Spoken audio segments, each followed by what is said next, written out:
Assalamualaikum warahmatullahi wabarakatuh. Selamat siang ya mahasiswa semuanya.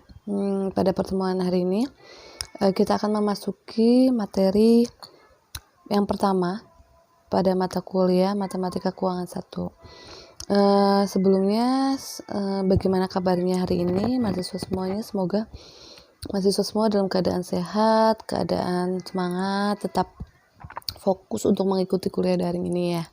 Meskipun masih dalam masa pandemi COVID-19 yang mengharuskan kita harus kuliah daring, tapi saya berharap kalian tetap semangat untuk mengikuti kuliah ini sehingga kalian akan mendapatkan nilai yang terbaik nantinya, IP yang baik juga, bukan IP bonus-bonus ya, tapi IP yang baik juga begitu. Jadi untuk materi yang pertama, untuk mata kuliah Matematika Keuangan 1 itu adalah bunga tunggal dan bunga majemuk, seperti itu. Oke.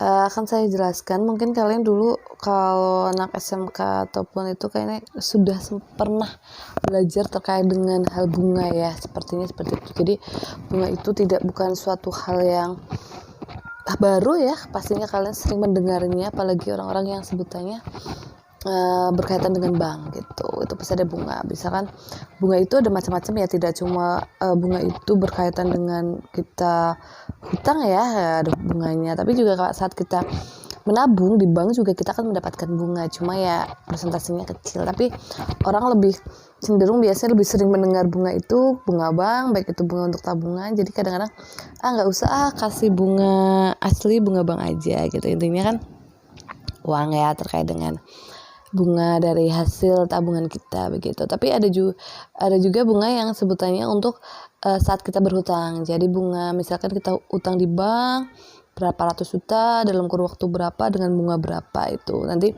per bulannya kita harus angsuran berapa begitu. Itu juga kita menggunakan konsep bunga lah. Di sini kita akan belajar itu gitu loh. Apakah dalam kehidupan sehari-hari bunga yang kita gunakan itu termasuk bunga yang mana gitu, bunga tunggal atau bunga majemuk, seperti itu. Nah, untuk jenisnya sendiri itu ada bunga tunggal dan juga bunga majemuk. Di sini saya akan menjelaskan terkait dengan bunga tunggal itu sendiri. Tapi definisi dari bunga itu sendiri adalah jasa. Jadi bunga itu termasuk sebuah jasa ya. Ya jasa atas kita meminjam suatu uang dari simpanan atau pinjaman gitu kan. Jadi boleh berupa simpanan, tabungan, atau pinjaman yang dibayarkan pada akhir suatu jangka waktu yang ditentukan oleh persetujuan bersama.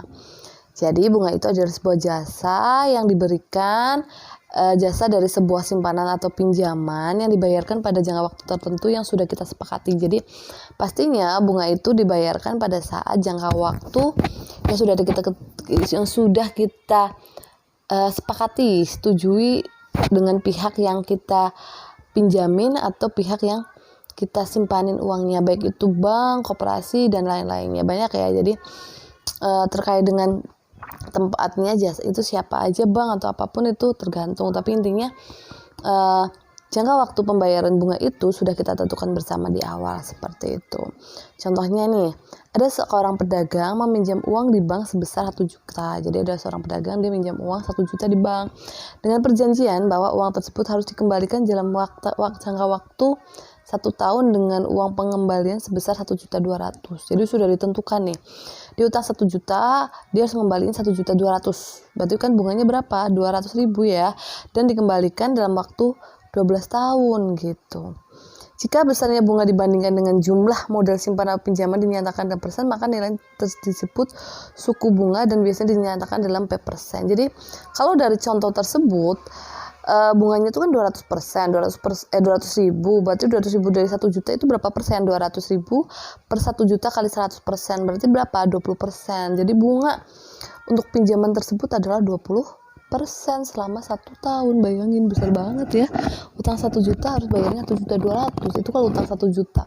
Bayangin kalau kalian harus utang 1 miliar. Berarti kalian kalau 20% berarti harus mengembalikan 1,2 2 miliar begitu. Jadi untuk rumus mencari suku bunga itu biasanya itu dalam bentuk persentase itu adalah banyaknya bunga dibagi dengan besarnya pinjaman atau simpanan dikalikan dengan 100%, itu adalah suku bunga atau persentase besarnya bunga begitu. Jadi dari contoh itu adalah 20%. Paham ya sampai sini ya? Itu yang disebut dengan bunga tunggal gitu. Ada yang mau ditanyakan?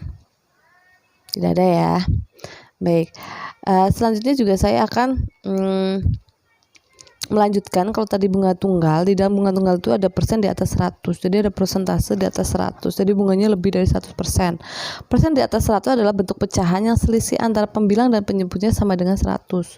Secara umum ditulis itu ada definisi persen di atas 100 itu adalah jika selisih antara pembilang dan penyebutnya itu adalah 100, sehingga secara umum ditulis menjadi P per 100 plus P, dikatakan bunganya P persen di atas 100. Jadi kalau kita mempunyai nilai P per 100 ditambah P itu ternyata dikatakan bunganya itu P persen di atas 100 gitu ya.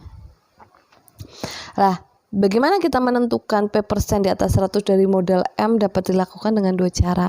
Jadi kalau misalkan kita akan menentukan berapa persen di atas 100 dari model M, dari banyak model di awal gitu, ada 2 cara. Yang satu adalah dengan perhitungan biasa, yang kedua dengan jumlah deret geometri turun tak hingga. Jadi kalian bisa mencari P persen di atas 100 dari suatu modal gitu dengan 2 cara, yaitu dengan cara biasa perhitung menggunakan rumus atau menggunakan deret geometri turun tak hingga. Jadi misalkan kalau cara biasa ya kita menggunakan itu tadi definisi dari P persen di atas 100, berarti P per 100 plus P kali M itu. Sedangkan dengan jumlah deret geometri turun tak hingga itu adalah kita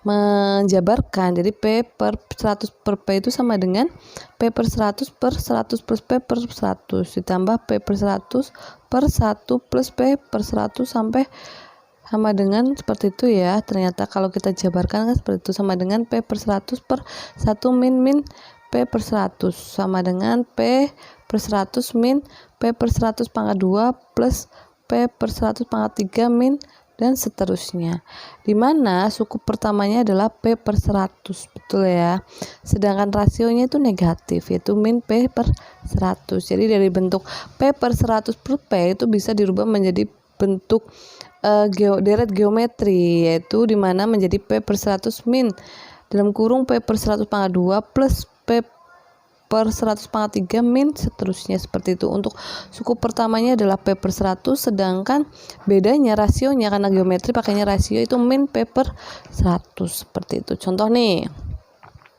biar mudah. Tentukan 5% di atas 100 dari modal sebesar 200.000. Jadi kita punya modal M-nya 200.000.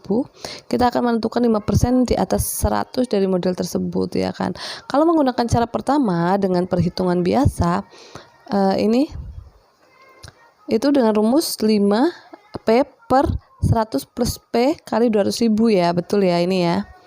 Nah, itu kita masukkan aja, P-nya adalah 5% per 100 plus 5 kali 200.000, yaitu berapa? 9.523,81. Ternyata gitu, cari 5% dari atas 100-nya itu. Sedangkan kalau kita menggunakan cara kedua, menggunakan deret geometri turun, itu adalah kita menggunakan 5% dari 200 tuh 10.000, terus di min kan, min plus gitu, terus sampai 5% kali sisanya kan 10.000, tadi kan hasilnya 10.000, 5% dari 10.000 berapa? 500.000, terus 5% dari 500 ya, 500 perak, terus 5% dari 500 25, 5% dari 25 itu 1,25, sampai akhirnya kalian menghitung itu sampai nilainya di bawah 1 tapi kurang dari 0. Di bawah 1 tapi harus lebih dari 0 gitu. Jadi 0,0625. Kalau sudah sampai sini baru kalian ini kan kurangi jumlah. Jadi 10.000 dikurangi 500 ditambah 25 dikurangi 1,25 ditambah 0,0625. Ternyata kalau kita hitung seperti itu, hasilnya adalah 9.523,8125. Hampir mirip ya, jauh mendekati. Jadi mau menggunakan cara yang pertama atau cara kedua monggo saja, tapi hasilnya tetap sama, yaitu 5% di atas 100 dari modal sebesar 200.000 adalah 9.523,8125 begitu. Jadi tergantung lah nanti soalnya, kalau memang soalnya tidak tentukan harus menggunakan cara pertama atau yang kedua, gunakan cara yang pertama aja, lebih simpel. Tapi kalau misalkan ada keterangan harus menggunakan cara yang kedua, yaitu deret geometri turun, ya kalian harus menggunakan itu. Sampai sini ada yang mau ditanyakan? Tidak ada ya? Baik, saya lanjutkan materinya ya. Kalau tadi kita sudah membahas terkait persen di atas 100, selanjutnya adalah persen di bawah 100 kebalikannya. Persen di bawah 100 itu adalah bentuk pecahan yang jumlah antara pembilang dan penyebutnya sama dengan 100. Betul. Secara umum ditulis sebagai berikut: P per 100 min P, dikatakan bunganya P persen di bawah 100. Jadi kebalikan, kalau di atas 100 itu P per 100 plus P, tapi kalau di bawah 100 itu dikurangi P per 100 min P. Untuk menentukan P persen di bawah 100 dari modal M itu juga ada dua cara ya, sama seperti yang di atas 100 itu tadi dengan perhitungan biasa, yaitu P per 100 min P kali M modalnya. Sedangkan yang kedua adalah menggunakan juga deret geometri turun tak hingga begitu. Cuma di sini bedanya dibandingkan dengan persen di atas 100 itu suku pertamanya itu sama, yaitu P per 100. Sedangkan untuk rasionya, kalau yang di atas 100 itu kan tadi min P per 100, tapi kalau untuk di bawah 100 itu rasionya adalah positif P per 100. Makanya P per 100 min P itu sama dengan P per 100 ditambah P per 100 pangkat 2 plus P ditambah 100 pangkat 3 dan seterusnya seperti itu, sampai akhirnya nanti nilainya kurang lebih dari 0 tapi kurang dari 1 begitu kan. Jadi contohnya sama, ini contohnya agak sama dengan yang tadi, cuma di sini kita akan mencari 5% di bawah 100 dari modal sebesar 200.000 adalah, kalau cara yang pertama itu langsung masukkan aja, karena 5% berarti P per 100 min P berarti 5 per 100 min 5 dikalikan dengan 200.000, hasilnya adalah 10.526,32. Itu menggunakan cara pertama, perhitungan biasa. Untuk menggunakan cara yang kedua, yaitu menggunakan deret geometri turun, itu juga sama. Kita cari 5% dari 200 adalah 10.000. 5% dari 10.000 adalah 500. 5% dari 500 adalah 25. 5% dari 25 adalah 1,25 dan 5% dari 1,25 dan 0,0625. Bedanya kalau tadi di P persen di atas 100 itu ada plus minus ya. Kalau ini semuanya dijumlahkan, 10.000 semuanya dijumlahkan hasil dari perhitungan itu, sehingga diperoleh adalah 10.526,3125. Hasilnya hampir sama dengan cara yang perhitungan biasa. Maka bisa disimpulkan bahwa 5% di atas 100 dari modal sebesar 200.000 adalah 10.526,3125. Jadi bisa disimpulkan bahwa kalau nilai dari P persen di bawah 100 lebih besar daripada P persen di atas 100, seperti itu. Sampai sini paham ya? Paham dong, mudah ya, mudah sekali memang. Jadi itu bagaimana cara kita mencari P persen di atas 100 dari modal tertentu dan P persen di bawah 100 dari P modal tertentu. Jadi nanti kita akan menggunakan rumus yang mana itu tergantung dari soalnya pastinya, begitu ya. Oke.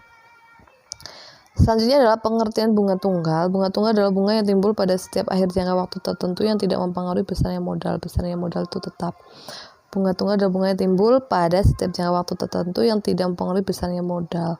Jadi yang namanya bunga modal itu mau berapapun persentasenya dia tidak akan mempengaruhi modalnya. Jadi kalau memang modal di awal ada 1 juta ya sampai nanti di akhir itu tetap 1 juta. Jadi tidak mempengaruhi besarnya modal. Besarnya bunga berbanding senilai dengan presentasi dan lama waktunya, dan umumnya berbanding senilai pula dengan besarnya modal. Jadi kalau kita sudah ngomongin bunga tunggal itu berbanding lurus ya, nilai antara presentasi dan lamanya waktu dengan senilai juga dengan besarnya modal tersebut. Jadi tidak ada perubahan yang namanya bunga tunggal. Jadi mau jangka waktunya berapa tahun pun ya kalau memang bunganya segitu aja.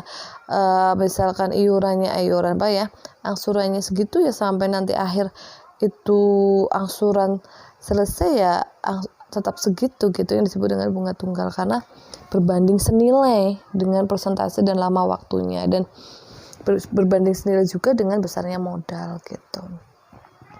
Paham ya sampai sini ya? Jadi kalau misalkan kita ngomongin bunga tunggal ya gitu, tadi kita ngutangnya bunga tunggal, pinjamannya itu bunga tunggal 10%, berarti kan misalkan kita ngutangnya 10 juta, 10% 10 juta 1 juta, berarti kita harus bayar 11 juta ya selama 10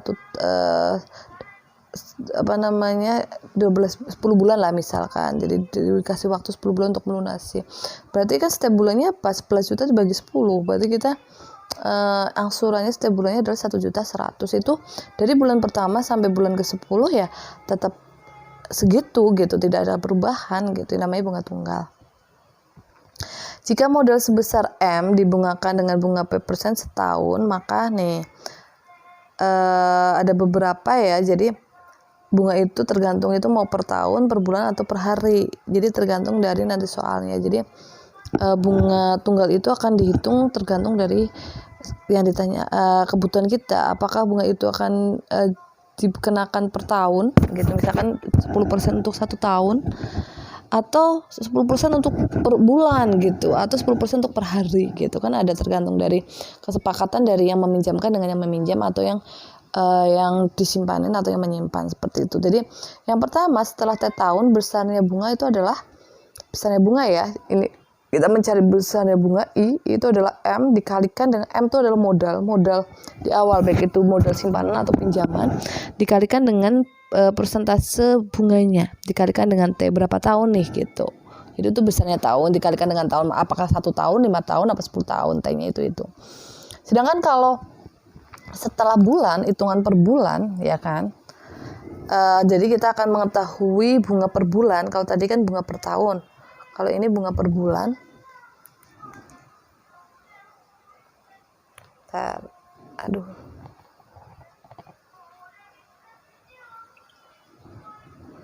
Per bulan itu berarti besarnya bunga itu adalah M modal dikalikan dengan persentase bunganya P per 100 kalikan dengan T. T itu adalah tahunnya, ada berapa tahun, tapi tahun itu dibagi 12 karena per bulan, kita mencari per bulan ya kan, karena kalau yang di awal itu kan kita mau melihat besarnya bunga per tahun. Kenapa cuma dikalikan T? Karena bunga biasanya itu kan lebih umumnya itu bunga untuk per tahun, jadi cuma dikalikan T. Tapi kalau udah ngomongin per bulan, berarti kan bunga itu harus bagi dengan 12, makanya T per 12 gitu. Terus kalau per hari gimana ya? Tinggal besarnya bunga itu ya M kalikan P per 100, besarnya persentase dikalikan T berapa tahun dibagi dengan 360 atau 365 atau 366 hari. Biasanya secara umum sih hari itu 365 ya. Kalau 366 itu biasanya tahun kabisat. Jadi lebih banyak kalau kita ngitung bunga per hari itu menggunakan T dibagi 365 begitu. Jadi nanti kalian menggunakan untuk mencari bunga suatu pinjaman atau suatu simpanan, itu tergantung pertanyaannya menggunakan rumus yang mana, itu mau tahunan, bulanan, atau harian begitu. Cuma bedanya seperti itu, kalau bulanan cuma dibagi 12, kalau harian itu dibagi dengan 365 hari, karena 1 tahun itu ada 365 hari. Sampai sini ada yang mau ditanyakan sebelum saya melanjutkan ke materi berikutnya begitu? Tidak ada ya. Terus selanjutnya saya akan melanjutkan materinya, yaitu untuk bunga tunggal ya. Itu adalah metode perhitungan bunga tunggal. Jadi ada beberapa metode untuk bisa menghitung bunga tunggal. Ini adalah konsep aja sih ya. Yang pertama adalah metode pembagi tetap. Jadi pembaginya selalu tetap ya, karena ini ada bunga tunggal biasanya pembaginya itu tetap. Pada pembahasan sebelumnya kita telah menentukan rumus untuk mencari besarnya bunga dari modal sebesar M dengan suku bunga P% setahun dalam jangka waktu T hari yang dirumuskan sebagai berikut. Jadi menurut rumus yang tadi ya, kita sudah membahasnya sebelumnya. Untuk mencari bunga tunggal itu ada beberapa rumus, itu baik per tahun, per bulan, atau per hari. Itu kita peroleh I sama dengan, kalau kita menghitung bunga per hari itu adalah M kali P per 100, persentase bunganya dikalikan dengan T per 360. Kita menggunakan yang harinya adalah 380. Kalau dituliskan menjadi MT per 100 kali P per 360.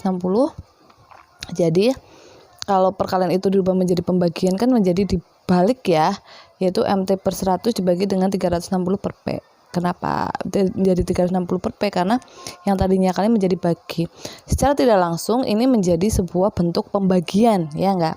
Sehingga bisa kita simpulkan bahwa bentuk MT per 100 disebut sebagai angka bunga. Betul ya, angka bunganya. Sedangkan 360 per P disebut sebagai pembagi tetapnya lah. Pembagi tetapnya itulah yang 360 per P gitu.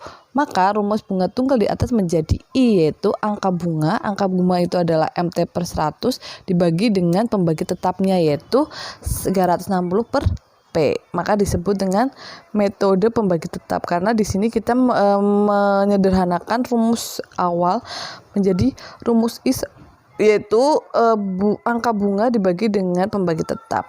Jika beberapa modal M1, M2, M3 dibungakan atas dasar bunga yang sama, maka untuk menghitung jumlah bunga dari modal-modal tersebut adalah yaitu tinggal dijumlahkan aja angka bunganya. Jadi kalau misalkan kita punya modal atau lebih dari satu, kita bisa menggunakan rumus ini nih. Jadi lebih singkat untuk mencarinya, yaitu tinggal jumlah angka bunganya, ya udah M1 kali T per 100 ditambah dengan M2 kali T per 100 ditambah sampai M3 kali T per 100 dibagi dengan pembagi tetapnya, yaitu 360 per P. Itu aja, itu yang disebut pembagi tetap. Paham ya sampai sini? Jadi untuk menghitung bunga yang lebih dari modal yang lebih dari satu bisa kita menggunakan rumus ini. Jadi seperti dijadikan rumus pencarian itu pencarian bunga tunggal itu lebih simpel itu. Sedangkan cara yang kedua itu metode persen yang sebanding. Jadi menggunakan metode persen sebanding. Metode persen yang sebanding gunakan jika suku bunga bukan merupakan pembagi habis 360. Sebab dengan metode ini 1 tahun dihitung 360 hari. Untuk soal seperti tersebut di atas, maka langkah penyelesaiannya ada sebagai berikut. Jadi kalau misalkan ternyata pembagi habisnya itu bukan 360 hari gitu kan, kita harus yang pertama hitunglah besarnya bunga berdasarkan persentase terdekat dengan suku bunga merupakan pembagi habis 360 gitu. Terus yang kedua kemudian hitung besarnya bunga yang dimaksud dengan menggunakan persen yang sebanding begitu. Ya, jadi kalian kalau misal ketemu dengan hari yang tidak kita menggunakan pembaginya itu 360, jadi kita harus melakukan pendekatan terhadap bunga itu. Terus habis itu baru kita menggunakan bunga yang dimaksud dengan menggunakan persen yang sebanding aja gitu. Terus untuk metode yang ketiga adalah metode persen yang seukuran. Ini jika kita bertemu 1 tahun itu adalah 365 hari. Satu-satunya pembagi tetap yang bulat adalah jika bunganya 5% setahun dan pembagi tetapnya. Ini kalau kita misalkan kalau tadi kan yang cara ke 1 ke 2 itu, kalau yang pertama itu adalah kalau 1 tahunnya 360. Yang cara yang kedua itu jika 1 tahunnya tidak 360 tapi kita melakukan pendekatan menjadi 360. Kalau ini 1 tahunnya ada 365. Itu kita menggunakan bunganya itu ada 5% per setahun, maka kita bisa menuliskan 360 dibagi 5 ya, yaitu hari dibagikan dengan P ya, itu adalah 75. 3 itu adalah pembagi tetapnya. Terus kita masukkan 5/100 kali I-nya sama dengan 5/100 kali M kali T per 360, tetap pakai 360. Terus sama dengan MT per 100, karena kita menggunakan 365, maka MT per 100 dikalikan 5 per 365. Kita menggunakan harinya 365. Terus